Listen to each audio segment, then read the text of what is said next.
ये ने उनको तकरीबन रूनुमाई के लिए बुला लिया हुआ है, तो जो बाकी अदाकार हैं वो भी आते हैं, तो उसके बाद फिल्म का जो क्लाइमैक्स है उसका पता चलेगा। अच्छा बताइएगा कि आजम खान अगवा के बाद स्क्रीन पे आ ही गए हैं, हमारे भाई है इमरान रियाज, तारफ करवा दे ताकि आपका पेज भी चल जाए जी। गौर से आप डिजिटल मीडिया से। अच्छा जी, इमरान रियाज के बारे में बताएं। मैं सिर्फ सबको ये कहना चाहती हूँ, जितने भी मीडिया समेत मेरे इलेक्ट्रॉनिक और प्रिंट के, बेसिकली मैं ये कहना चाहती हूँ कि इमरान रियाज जो है, इमरान रियाज मीडिया की आवाज़ ही नहीं, वो मेरे मतलब मैं उसकी मौजूद हूँ। सबसे पहले इंफॉर्मेशन मिनिस्टर होते हुए मैंने ही उसको ईजाद किया था। लेकिन मुझे ये बताएं कि जो दुकान पाकिस्तान के मफादात के ख़िलाफ़ खुल जाएगी और कोई भी ऐसी सोच जहां पाकिस्तान मुखालिफ बयानियाँ बिकना शुरू हो जाए और पाकिस्तान को कमज़ोर करने के लिए कोई ना कोई ऐसी वारदात चलती रहे, तो मैं समझती हूँ कि इमरान रियाज को भी इस वक्त जो है वो अगर मंजर पे नहीं है, तो वो पाकिस्तान मुखालिफ दुकानें जो हैं वही इमरान रियाज को साइड पे करके अपना सौदा बेच रही हैं और अदारों के हवाले से ऐसा तासुर दे रही हैं कि शायद वो किसी की तहवील में है। लेकिन मुझे अगर वो किसी भी ऐसी मतलब रूल ऑफ लॉ या आपका एक आज़ाद मीडिया का जो रूप है, मैं आपके साथ हूँ।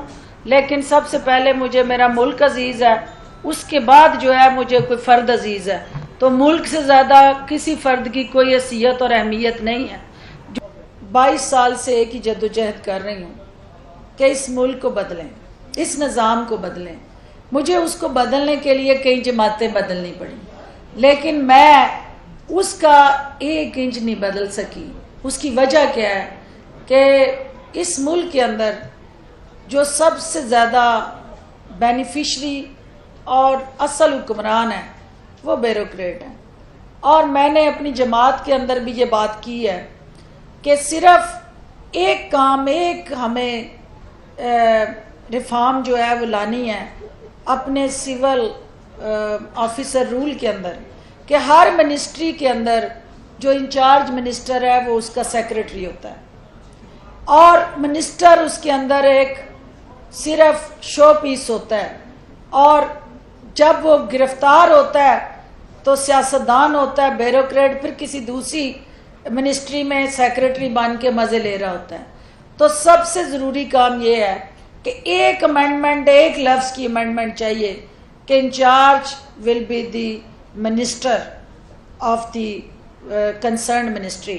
तो सेक्रेटरी की बजाय वो अख्तियार जब उस कंसर्न मिनिस्टर के पास आ जाएंगे तो आपको पॉलिसीज़ भी नज़र आएंगी, क्योंकि जिसने अवाम से जूते खाने होते हैं ना, उसको अपना एहतसाब का वो दिन याद होता है इलेक्शन वाला, तो वो इक़्तिदार और इख्तियार के वक्त वो काम करता है जिससे अवाम की बेहतरी हो, फलाह बहबूद हो और जो आप तजावीज़ दे रहे हैं उस तरह के काम हो।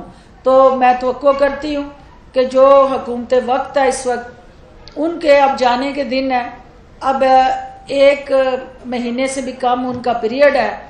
तो ये पीरियड जो है वो जब शादी की तारीख फ़िक्स हो जाती है तो अफरा तफरी शुरू हो जाती है घर में।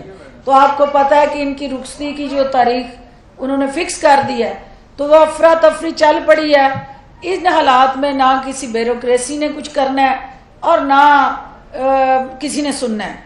तो लिहाजा आने वाले इलेक्शन के बाद नई हुकूमत के लिए दुआ करें कि पाकिस्तान के लिए बेहतरी की नवीद आए और हम IPP मिल के एक ऐसा लाए अमल बनाएं कि ये जो असल हुक्मरान है इनको भी को नाथ डाल सके। बहुत शुक्रिया।